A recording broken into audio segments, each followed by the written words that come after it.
that are going out like a sun from this code of conduct. So there are many different steps to take, many different things to look at, um, and it's really important, I think, to keep a record, whether it's an oral record or written record. And I know Hiro knows I'm really I like to see the written history too, as well as the oral history. But I think I really agree with what you said about that oral spoken word of the people, because that helps to fill in what really is meant, other than just the black and white words on the paper.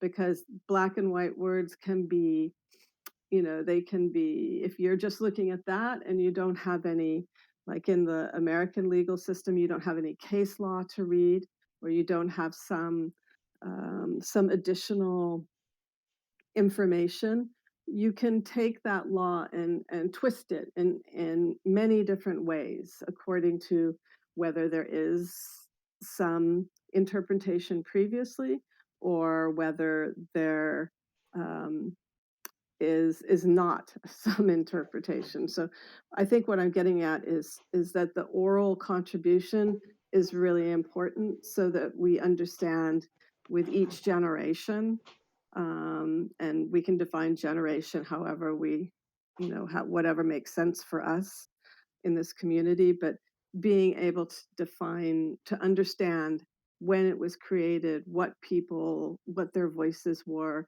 what their feelings were, how they interacted with this. And so I think that's my piece for the moment, and I'd love to hear from anyone who's interested, and obviously from Hiro, because he probably has some questions that I didn't raise, and Merrick when he can talk.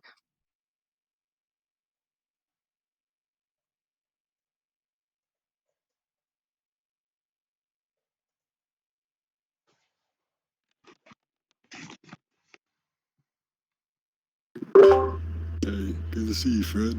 Looks like we just lost Hans, but good to have you, Fred. I don't know when you came in, but good to see you, man. I think you were here with us the last session. We touched a little bit on living constitutions and such, but Hiro, if you heard Juliet, if that sparked anything or lingering questions you had in mind coming into the session, maybe we can get them all on the table and go through them all. Yeah, no, I think Julia basically touched on all the points. Um, so I think the question I had in mind was, or we had question in mind was, um, how I think it just like confirmed a few things, like regarding the actual workflow, not living consensus, just the current work, the consensus flow, because we basically raise an issue as the as if we were the wolf rep. We don't have wolf reps, but if we were acting as if we were, for example. So, for example, we just want to nail down the process a little bit more concretely. Therefore, if me and Julia were the wolf rep, raise an issue in an active issue, right? And at some point, we need to decide if other clans or members need to chime in, uh, or it stays within the wolf.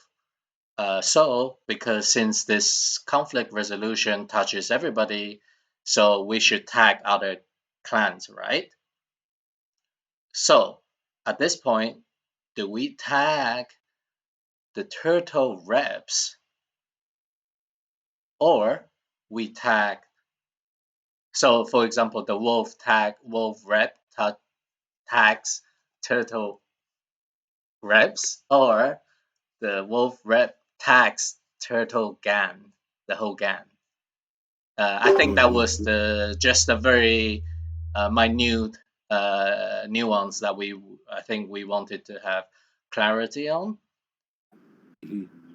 Yeah. I think we touched on it before too, right? I think it was a question from Ryder a few weeks back, maybe now, where yeah, I emphasized right that it was kind of when we kind of before understanding some of the more responsibilities that the Longhouse just gave to us in the last week, right?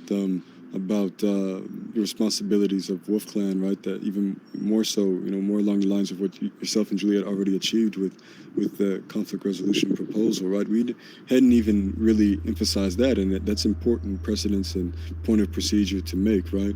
But we had already started to realize how much more was going into it, just in understanding some of the discernment that the Wolf reps would need, more so than just anybody in Wolf Clan or any clan, right? And it came up that to emphasize that in this testing phase, there is no reps, right? And so, like you said, you're taking on the folks that are, already identified in these clans, are really, in this more diffuse responsibility way, taking on that responsibility, opting into it to just, get us started testing wise and to get the flow up and running. And it could even help us achieve, actually selecting reps when we get there. So, but to your point, Hero, normally, right, with reps, I think it's a beautiful thing if you're just tagging the other reps. That way, not everybody's getting pinged, um, all the time in some way, sense, shape or form. But it's there's also, it would be on those reps to coordinate however they coordinate best. Maybe some reps would want to coordinate right there in that active issue. Maybe other reps would like to use the other clan channels that Juliet asked for and that we have now. That's another point of clarity. Maybe we should ask Juliet here, if those channels are meant to stay all the way private to where there's not even, min clan roles can't even see into it. Or should we, should we just keep it to where folks should know not to go in there unless they have the women's clan role? That's a point of clarity I had in mind, and I think came up a little bit already in the threads. But not to go off on a tangent, but to mention that as well in terms of the preference for each rep that would normally be there. But for now, it's completely understandable if you just ping everybody because we have no reps, right? Now, if somebody takes it on themselves to do a customized version of that flow without pinging everybody, that's fine too. But it's also understandable for the time being that you ping everybody, right? In the active issues, especially, right, to ensure that we get things going. But it could be that those channels are used to kind of confirm with the respective clans, what time period, because Haas can even change that, right? The selections that we have for how many days we want, right? If folks know what their schedule is going to be and when they'll be able to participate, that could change, right? Before you get into active issues, what you're going to select as the window of time, and folks could already have in mind a date that they're coordinated on already, potentially in those other channels for the clans, before you get to active issues, right? So I think all of that is a lot of preference, but you're completely right in the discernment of whether or not I think something should go out to the broader clans or not. And so you described that perfectly in terms of this code of conduct issue being something that is, for all three clans, and so yeah, it's just a matter of pinging the reps if we had reps. If we don't have reps, feel free to mention anybody with the role, and maybe we emphasize it somewhere to folks as they come in that that this won't normally be the case, but we're trying to get this up and going. But yeah, hopefully that answers some of the question. Yeah. I think it does. Yeah, I think that's clear. So yeah, I think the normal process, if we all had reps, in a perfect world, would be like the wolf reps would probably first erase it within the wolf clan. Say if we were to do it again with all the reps in place, we probably would have started, say, the reps of the wolf brought up this active issue, maybe tagging the wolf gang to start with to get the conversation going, and then next would be tagging the wolf, the turtle reps, and the wolf, what's the other animal? Yeah. The bear reps, and they can do their own organizations and stuff. Like the wolf rep doesn't need to, handhold them. So they should just deal with it how they want to deal with it, whether Right. it's in Active Issue or whether it's in Men's channel or whether it's in Turtle Wolf Bear channels or in DN. Like it's free for them Yeah. to organize themselves in order to give relevant feedback to the original Active Issue. Yeah. Yeah. Yeah. There was another point, maybe that I'm forgetting now, that Juliet made. The Gayanadasa Skanagoa, the Great Law of Peace, right? How do we, I touched on it a little bit in this session, but we spoke on it a little bit more in the last session. And I think, this just understanding the concept of this living constitution thing it can't be overstated, right? Because then all of a sudden it opens up understanding of what it really means to have functional indigenous, matrilineal indigenous dialogue embedded into your system design, right? And the simplest way you can do that is, what you see us doing through, for these last few years, which is, be in genuine dialogue weekly, right? If you can see some of the value, or all of the value that are in these protocols and what they have to offer, serious historical corrections and corrections going forward. It's something that you're actively in dialogue with, right? It's not an ethnography or research in some distant way. Like it's a living dialogue, right? And there's different kinds. You don't have to be there weekly, right? There's other folks that we work with closely, with the Longhouse in very profound ways, right? Like the Sea Shepherd organization that flies the Five Nations flag in international waters. They're not there weekly like we are, right? But nonetheless, they play a pretty powerful role in the commons that is the Tua Wampum dialogue, right? And so we discussed last time, Juliet, how this understanding this living constitution or oral constitution at our level, right, within the Stacks ecosystem scale, then opens up for those who are interested to understand the oral recitations on that indigenous scale, right, and to have that built into the code of conduct in a functional way, would be to have for example myself, as long as I'm involved in this particular ecosystem and the Stacks advocates, right, I'm gonna be going to every one of those law recitals or anything that has to do with those law recitals, right? We're involved in the only writing down of the matrilineal version of the oral constitution, right, in the previous years. And so we're deeply passionate about this, and others who grow a similar passion will also be able to have access to it, right? And it can be a part of the code of conduct in that way, not just lip service way, right?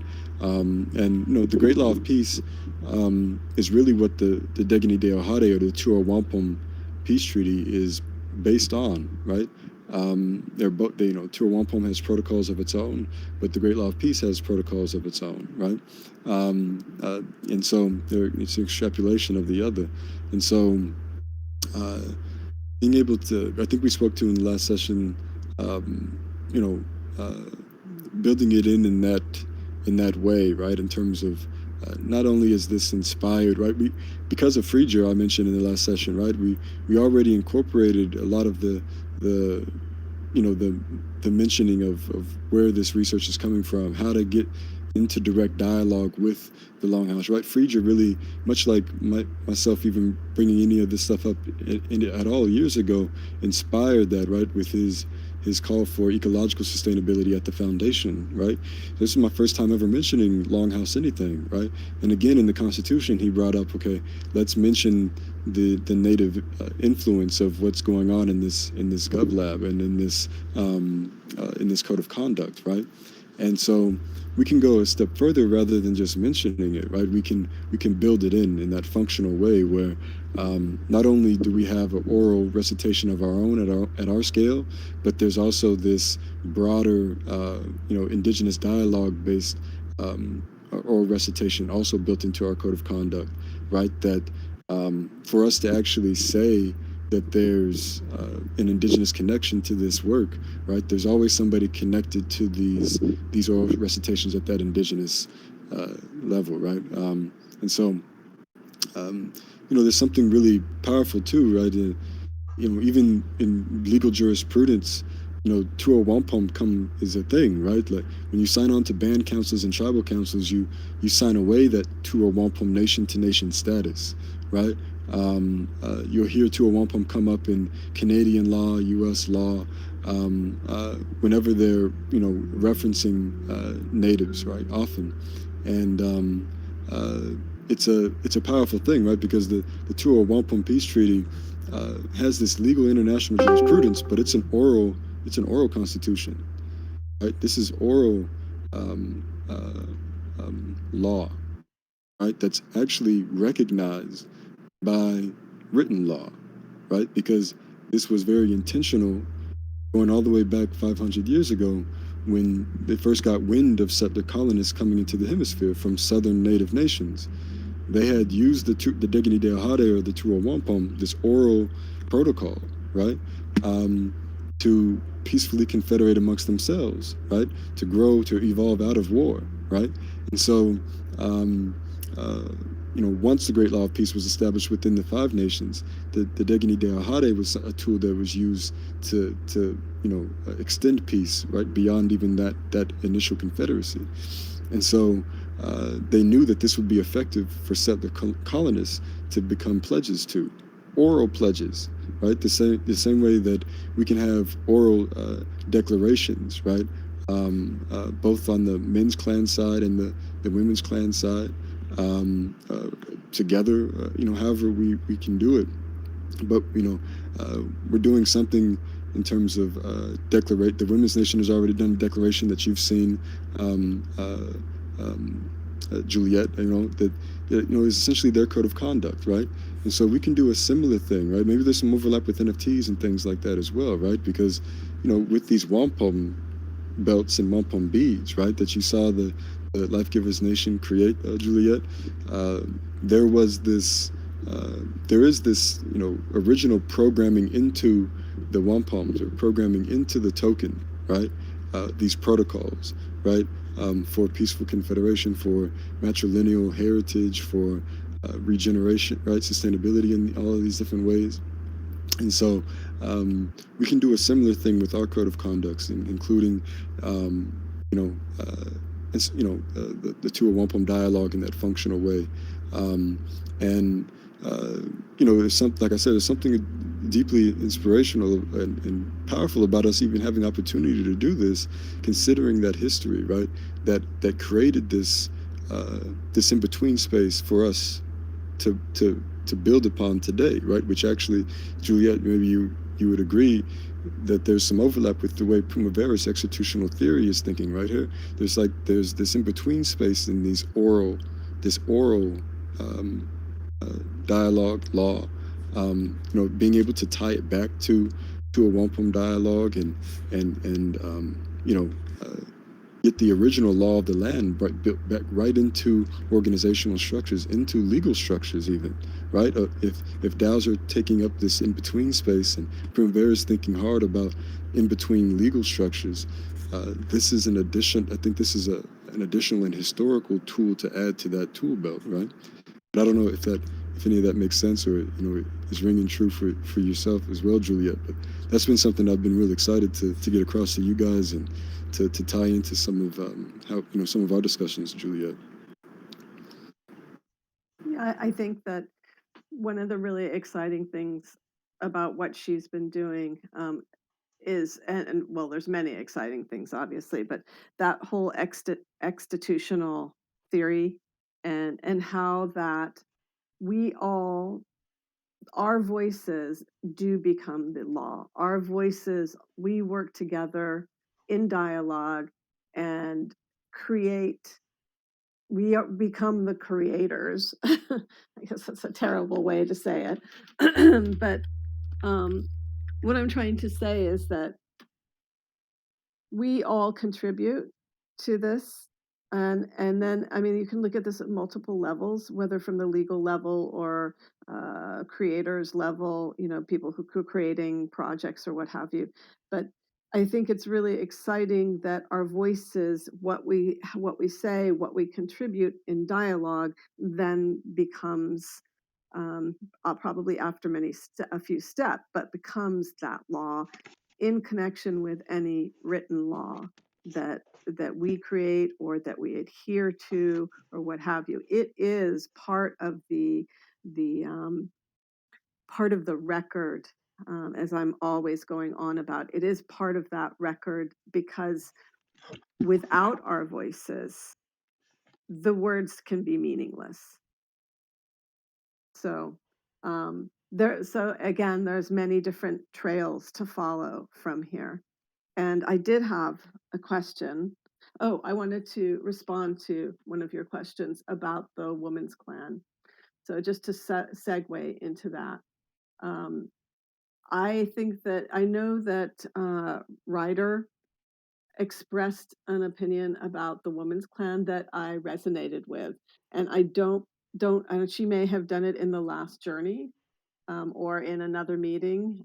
I don't remember exactly what was said, but in some, I think she talked about the reason and rationale for Women's Clan being open and viewable by anybody. And when we sit here and talk about the law and the creation of the law and that our voices create that law, then I think that she's onto something right there.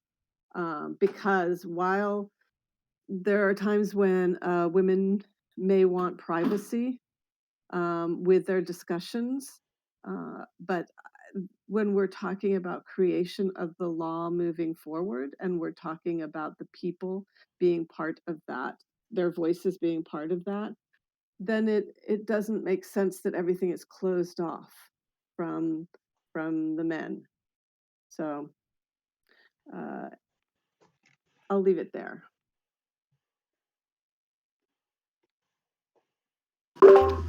Yeah, it was really just some point of clarity for. I know because I know one of the things that came up was coordinating other women into the flow, right, of the women's clan design. And yeah, I just remembered the context that you had brought it up, and seemed like something, just a point of process that would be helpful for you guys, in terms of like a place where any of the women could go, for coordination efforts, right, when it comes to the active issues part of things. And so, yeah, I mean, of course, if you guys are fine with that particular line of communication or point of process being open, as it is just a coordination thing anyway, right? And this is fine. And for other moments of privacy that are needed or wanted, which is true for all of the clans, right? Even in inter-women clans and inter-male clans, right? Like, if it's a private issue even amongst individuals, right? It would be on that male Wolf Clan representative or female Wolf Clan representative to say, okay, this will stay between these individuals, or it'll stay between it'll stay a clan issue, right? To some of Hero's points earlier. And so there's points of not necessarily privacy, because it can be made public, if there's a valuable thing learned or something that comes up of it that's valuable, and the nuances of the circumstance, details become important to disclose. But for in real time, maybe it doesn't have to be broadcasted, right? And so it's not so much secrecy thing as it is just a relevancy thing, right? I mean, some things are not even going to be relevant beyond some of those more closer circles or between individuals even. So yeah, it was just a point of clarity. So if this is something that stays open, I think this is fine. especially if it's visibility and one thing that's important to remember, right? And I think the Longhouse touched on it a little bit in the last session. Would be a lot of these flows, particularly even those channels, right, are specific to decision making, right? And and we spoke to this with Ryder in previous sessions,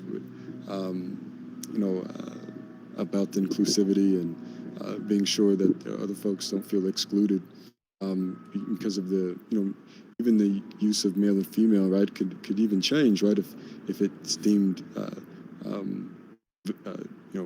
valuable, right. The Longhouse even uses life giver, life protector, right, as English alternative, right, to what are the ultimately indigenous words, right.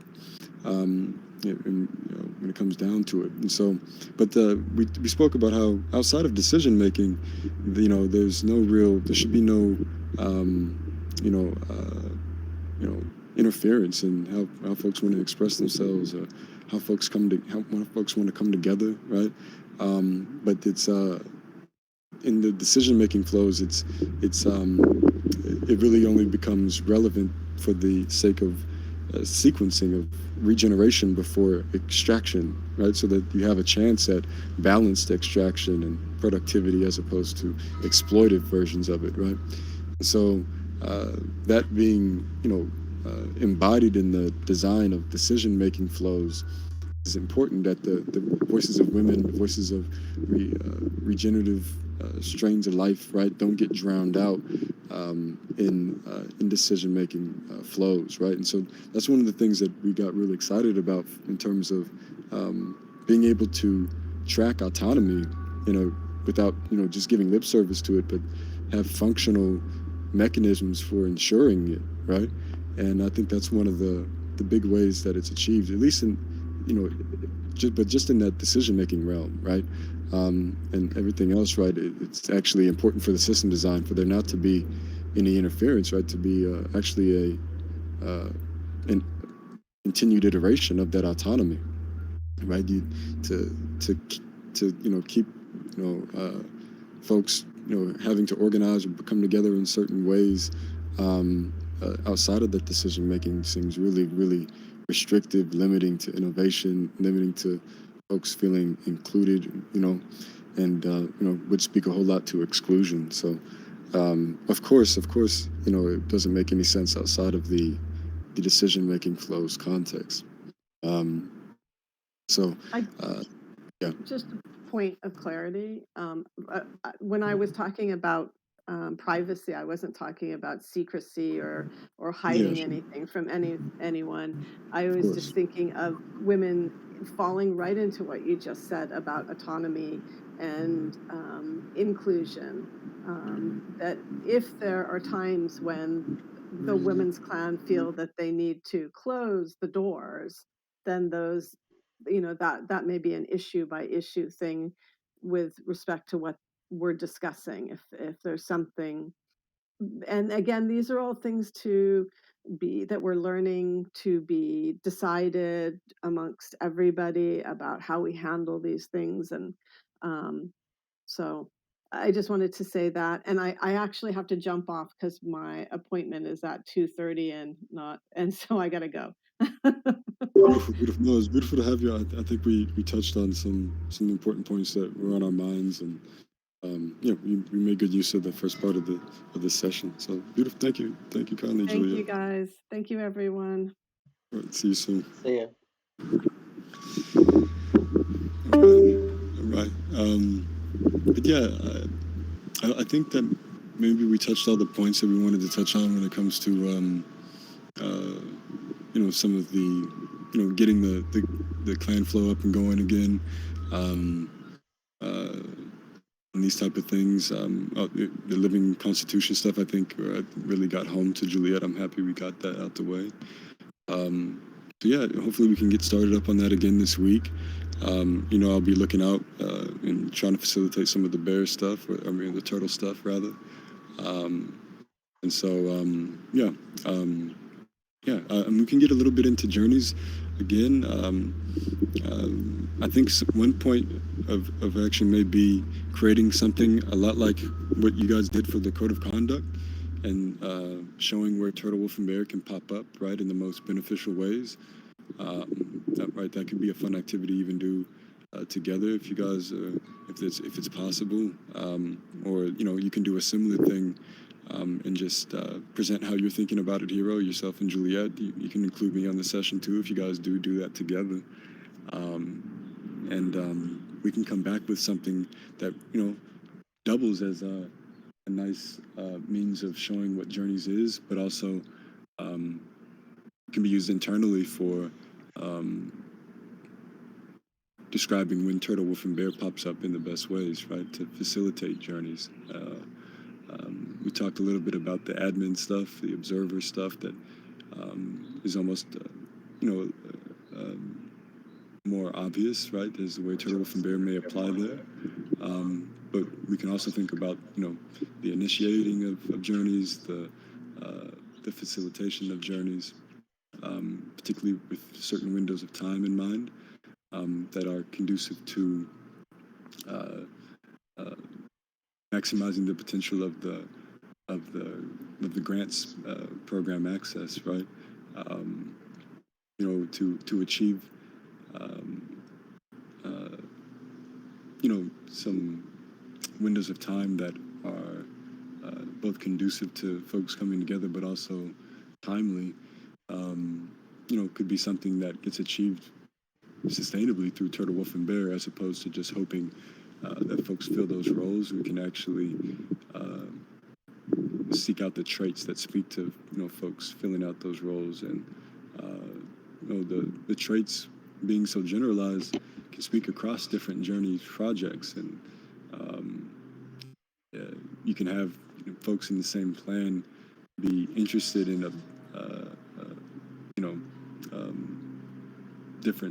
different journeys, right? So it's interesting to see how this might lend itself to folks being intrinsically incentivized to help the flows of Journeys along, as opposed to just merely monetarily incentivized, or us just trying to find people and place them where they don't feel comfortable, because this will ultimately amount to distributed power distinction from the grants program as it is, just in the decentralization of the reviewing process, the support, the distribution of power in the support system that help the ideation phase and workspace phases of the Journeys, and the review process, when it's centralized, you can imagine get really monotonous, right? You can imagine folks not being able to wrap their heads around certain parts of technology, right, that they're not familiar with, that being a barrier. You can see just the not so fun job of denying people, right, being a deterrent from wanting to do this type of facilitation of a program or model. But in the Turtle, Wolf, and Bear model, right, the folks that come on to facilitate, right, are going to be folks that are hopefully intrinsically motivated to be there, right? And that comes along with being able to wrap your head around what may be the specific technology, what may be not necessarily a problem of having to deny, but a problem of having to articulate the support, to articulate the help, and to get it to a point where it doesn't have to be denied, right? And you can see where intrinsic motivation in all of these different ways, and how distributed power lends itself to filling some gaps that come from just concentrated teams trying to achieve what is ultimately a lot more distributed work, right? So it's inherently arduous, to pull off. But if you can really apply distributed power to decentralized architecture, all of a sudden you see this ability to close gaps, right, where folks might seep through the holes in the ecosystem are now getting picked up in the ecosystem, right? I think that can be something very unique and powerful to speak to in DAO-like structures, right? I hope that made sense to y'all.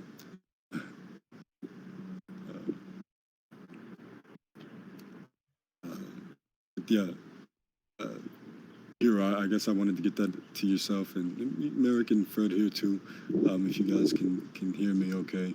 You know, the way we can think about journeys and to think about applying some of the clan design to it. Welcome, Mark. Welcome. Good to see you. I just woke up. Pleasure to have you. We're a little bit of the ways here. We started about an hour ago now, but I spoke a little bit to living constitutions with some of the folks that may be hearing some of those concepts for the first time. I talked about, you know, how important that could be for what we're doing here at Stacks, and how we're organizing ourselves. Talked about some of the overlaps with declarations and pledges that we're currently working on, right, Mark? And what our code of conducts or these constitutions, and the need for oral versions of them, and the limits of written down versions of them. So we got into that a little bit. It's exciting to bring that into the discussion. We also got in a little bit to some of the details of some of the technology we're working on to help support clan consensus, clan design, and clan consensus. And so Hero and Juliet, who just left us, had some questions around points of process of who exactly is Wolf Clan notifying and passing issues to, when and how, some of those things. So we spent the last hour talking about some of that, and then recently I was getting into something we call journeys, Mark, which I think is something you're really interested in, because as you start to or continue to wrap your head around the technology of Stacks, what it means, to the blockchain systems in general, how it applies to what we're doing in Longhouse efforts, and I know you'll be working with us closer on that too. It's something that'll be really applicable to yourself, Mark, as somebody who already has this big understanding of the Tura Wampum dialogue for the last few years, like ourselves, but even longer than ourselves, right? And a lot closer than ourselves, being physically there. So this is something that I think will lend itself to your finding compensation in this space, but more importantly, finding aligned passions in the space, right? Being able to continue your Longhouse support, but then make it a part of your everyday work, possibly, right? As these journeys start off as small grants, but then can turn into full-blown residencies potentially, right? As you get more familiar with the ecosystem, and you get more familiar with the people, get more familiar with what you want to do, there's no limits to what you can do, and how much you can get compensated. And so we're really talking about building those structures on our own terms, really, Mark. And in the last session, we talked about how nice it would be to actually use Turtle, Wolf, and Bear to ensure that whatever model we come up with in terms of supporting people in the Stacks ecosystem for what they want to do, things that they're passionate about achieving, if we want to ensure that stays sustainable, Turtle, Wolf, and Bear may be, and we know it is, our best opportunity to seriously approach that. And so, there's ways we were thinking about wrapping it around what we were doing in some of the tooling. So what we call tooling is really just people posting in these messages in Discord, but there's other things going on under the hood that can give us windows of time to come together, can give us decision-making tools right inside of the post, so we can come to consensus together about the projects that we want to do together. And then we can even, right inside the same Discord, use bot commands to send the funding for the projects, the compensation for the projects to each other once it gets to that point. So that's all of what we're calling journeys. And we're using a bunch of different tools under the hood from Discord to make it happen. But it's, incorporating this turtle, wolf, and bear and some of the different ways that we've been thinking about it already is where we're at now. Because we thought about how the tooling can work without turtle, wolf, and bear. Now we want to think about how the tooling can work with turtle, wolf, and bear, as opposed to just wrapping it around with visualizations is what we were thinking of before. And visualizations can still be a big part of what we're doing. But we can ensure turtle, wolf, and bear is even more intertwined with the structure of the model. For example, facilitating a journey all the way through, or an idea that somebody has for a grant application, right? Say it's not even a technology-based grant, it's a community organizing-based grant, right? Folks want to organize an event that teaches people about stacks, but also teaches people about how it relates to indigenous efforts on the ground, maybe is something that you'd be interested in, Mark, right? And so, folks want to ensure that they have community support for something like this. They want to ensure that they, have all of the needed information about the technology. Folks that understand the technology may be speaking at the event, maybe is something that they would like help in achieving. So this is something with welcome Perez. Yeah, thank you kindly for muting. But welcome. Yeah, these are open sessions. We're pretty much at the tail end of a meeting, I believe, where we're discussing many things as it relates to governance in our system design.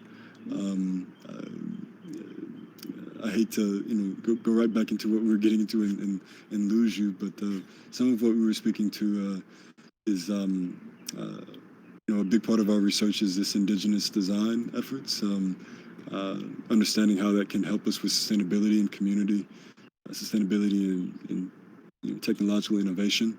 And it's a big part of what we're trying to achieve here at Stacks Advocates. I see we lost him. But yeah, anyway, Mark, thinking of Wolf Clan as a part of helping to initiate support, not just initiate the post or what have you, but initiate some of the support maybe around the post, right?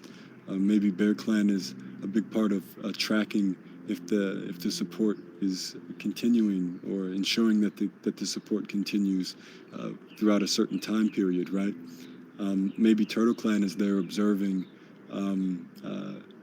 whether or not the ideas are conducive to open source values, which is a big part of Stacks, privacy values, which is a big part of Stacks, decentralization, right, which is a big part of Stacks, but also somebody who's looking at if it's conducive to indigenous values, indigenous dialogue, right? And so this is more of a specific example of the type of flow that can emerge from Turtle, Wolf, and Bear, Mark, in the context of this model of ensuring people have support for what they want to do in this Stacks ecosystem, right? And even more closer, what they want to do based on their own intrinsic motivations, right? And so it's been really powerful to hear the Longhouse, when referring to the clan system recently, right, also tie in the intrinsic motivations parts of the traits, right? So it speaks to these intrinsic pieces of ourselves. And so hopefully this is something that helps us achieve some sustainability and innovation, but also community and community support and compensation, and ensuring that folks feel like there's access to not just compensation, but the sharing of skills, the sharing of relationships, what is ultimately going to be innovations commons, right? Where your voice can be heard, all these things that we learned from 201 Dialogue, right? And so a big part of the session earlier was talking about how we can build 201 Dialogue into our declarations, into our pledges at Stacks, right? And so this journey's what we're calling it, or our alternative onboarding or on-ramp to grants Stacks, will be an extension of this 201 Dialogue in that way, even more so now as we start to contemplate together how to use Turtle Wolf and Bear in the structures. And Hero Gamer has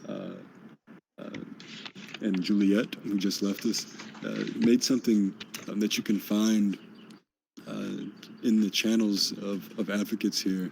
When you go to, I believe it should still be in an active issue somewhere. If you look, you'll see a presentation around conflict resolution, and it was like a slide of showing how Turtle Wolf and Bear can be used for conflict resolution. There's even some new dialogue emerging around that in the Men's Clan channel as well, if you're interested in some of that, to see what that looks like. And I was just mentioning to the folks before you came in how maybe something similar would be useful for what we're talking about here, right?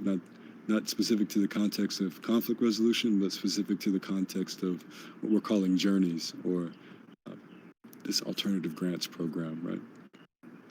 And so, yeah, hopefully that's a good enough debriefing here for you, Mark, and not so much as for somebody who's just waking up. A pleasure to have you, and hopefully that gave you some clarity to how we can, some next steps for us, Hero, if you're interested. In addition to some other things we wanted to get together on, that you guys, Fred and Merrick, you guys are open to join us too. We wanted to focus on some outward-facing language for journeys, but also we can also work together on some general framing to accompanying this chat user interface we have here for our community at Advocates. We should also have probably some combinations of Notion at the least, and web pages to help folks flow along with different events, to coordinate events of their own, to maybe plug into some of what we can do with data and visualizations and things like this. Just an additional user interface beyond just a chat interface, which can get really overwhelming, right? Just visually, or to find points of access, or to find your own footing in a space, right? So we've seen the use of kernel, or the kernel use Notion and combination of web pages to help folks with certain flows that are there in the chat interface, but maybe not so easily identified or visible without kernel, helping folks through step by step and helping the flow along a little bit, right? So that's something that we can work on, along with maybe yourself and Juliet, Hero, can help us do something similar for journeys that you guys did with Code of Conduct. And maybe it'll also make for a proposal of its own or something. Just to clarify, so the first point you were saying outward-facing language for journey, right? And the second one was something like a portal where to help you navigate and educate Stacks Advocates. Oh, what was the second one? Sorry, I know the third one was Code of Conduct stuff. Yeah. And what was the second thing that you think people could work on? Yeah, the, uh, the thing that is similar to what you yourself and Juliet did with the the conflict resolution. I don't know if that's one of the things that you mentioned, but uh, doing something similar, right? In terms of a presentation of how Turtle, Wolf, and Bear can be integrated into journeys, right? Oh, okay. So I referenced the code of conduct just to say that, you know, it looks so it brought so much clarity to how you guys were thinking about how the clan design can be applied, that maybe it can help us suss out the best places for Turtle, Wolf, and Bear in the journeys flow too. So it sounds like Journey has two things, Mhm. two tasks. One task is to think about the outward facing language, or is that a task or not? Sorry, did I miss Yeah, something? no, for sure, for sure. That can be one of it can be something that takes priority, right? Especially as journeys becomes more and more possible, or we want to get it across to folks at the foundation, right? Right, right, Um, in a simple way, right? That outward-facing language would be nice, and then, but that really falls nicely under the umbrella of that more general portal that you mentioned, right? Um, which can, you know, take a back burner to that first point, you know, just because of urgency. And then, yeah, I mean, I actually think the other point for journeys goes nicely with the outward facing language, to have some outward facing visuals, right? And also showing the clan design integration. It will dovetail as some useful internal use as well, right? But it could also be in plain language as possible, so it can be included with some of the language we find for journeys that's not the technical spec, right? So, right. yeah. So, in, right. So there are three things for Journey: outward facing language, and outward facing visual, and incorporating clans into the journey stuff. And Right. and the the portal for helping you to navigate and educate yourself, it's like another thing, but that can take that can come later. um, and Mm-hmm. then there's this code of conduct stuff that you want to the living code of conduct thing. Mm-hmm. Mm-hmm. Yeah. and and Yeah. and, and so on this specific point, I had a thought earlier that Yeah. it's all about like verbal and stuff, right? Because it's written stuff, like if you don't use it, it's all bullshit. So basically, so when you were talking about it with Julia, I had a thought like, what if and I think you also mentioned it at some point about like the buddy system, how that could get into that sort of thing. And after listening today, I had a thought like, could we use like one session a month where it's just about the Tuawampam Peace Treaty or Great Law of Peace, like a session you're doing today, but say once a month, that session would be specifically just about um, the, the recital of or discussion around or educating people about um, this great law of peace. But we're doing it like as a community goal. So that was one thought that I had, because I thought if we were to onboard every new person, every onboarding person were to ask of to be educated about that, I think maybe a little bit too fast, a little bit too much at the beginning. So, if it were more like once a month, and that person can join and listen to him himself, ask questions himself. That could be something we could think about, and also it gives chance to older people who actually the mentors or the buddy mentors to also at the same time learn and educate future buddies. Should there be more onboarding opportunities in the future, maybe that person will have a better understanding of the Great Law of Peace, and maybe that the mentor buddy chooses to mention a little bit at the time when they're on board. But the idea is essentially, what about use one session a month to talk about Great Law of Peace? Yeah, that sounds beautiful. We can even have the Longhouse host it potentially, right? Oh, okay, yeah. Yeah, I mean, you can go, one step further than myself, and if it's particularly, getting into more of the recital stuff, right, and our point of direct dialogue beyond just myself or other folks that are involved with the Longhouse.